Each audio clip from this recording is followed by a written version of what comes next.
നമസ്കാരം. ലോകത്തെ നടുക്കിയ ഭൂകമ്പമാണ് മ്യാൻമറിൽ നടന്നത്. ഭൂകമ്പത്തിൽ മരണസംഖ്യ ഉയരുകയാണ്. ലോകരാജ്യങ്ങളെല്ലാം മ്യാൻമറിന് സഹായഹസ്തവുമായി രംഗത്തുണ്ട്. മ്യാൻമർ ഭൂകമ്പത്തിൽ കാണാതായവർക്കുള്ള തിരച്ചിൽ 5-ാം ദിവസവും തുടരുന്നു. ഇതിനിടെ മരിച്ചവരുടെ എണ്ണം 2056 ആയി എന്ന വാർത്ത പുറത്തുവരുന്നു. 3900-ഓളം പേർ പരിക്കേറ്റ് വിവിധ ആശുപത്രികളിൽ ചികിത്സയിലാണ്.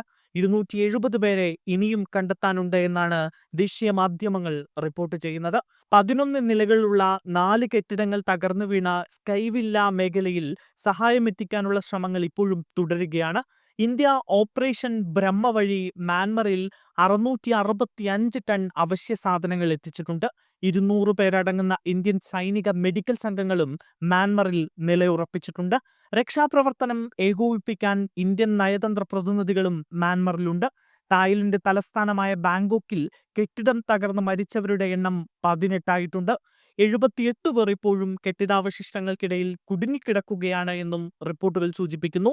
ഭൂകമ്പ ബാധിത പ്രദേശങ്ങളിൽ താൽക്കാലിക ആശുപത്രി ഒരുക്കാനുള്ള നടപടികൾ കരസേന ആരംഭിച്ചു കഴിഞ്ഞു. അവശ്യ സാധനങ്ങളുമായി കൂടുതൽ കപ്പലുകളും വിമാനങ്ങളും മ്യാൻമറിലേക്ക് അയക്കുമെന്നാണ് ഇന്ത്യൻ വിദേശകാര്യ മന്ത്രാലയം അറിയിച്ചിട്ടുള്ളത്. ഇന്ത്യയിൽ നിന്ന് സഹായവുമായി പുറപ്പെട്ട വ്യോമസേനാ വിമാനങ്ങൾ മ്യാൻമറിൽ എത്തിയിരുന്നു. ഓപ്പറേഷൻ ബ്രഹ്മയുടെ ഭാഗമായി 118 അംഗ ഇന്ത്യൻ ആർമി ഫീൽഡ് ഹോസ്പിറ്റൽ യൂണിറ്റും 60 ടൺ ദുരിതാശ്വാസ സാമഗ്രികളും വഹിച്ചുകൊണ്ടുള്ള 2 C-17 വിമാനങ്ങളാണ് മ്യാൻമറിൽ എത്തിയത്.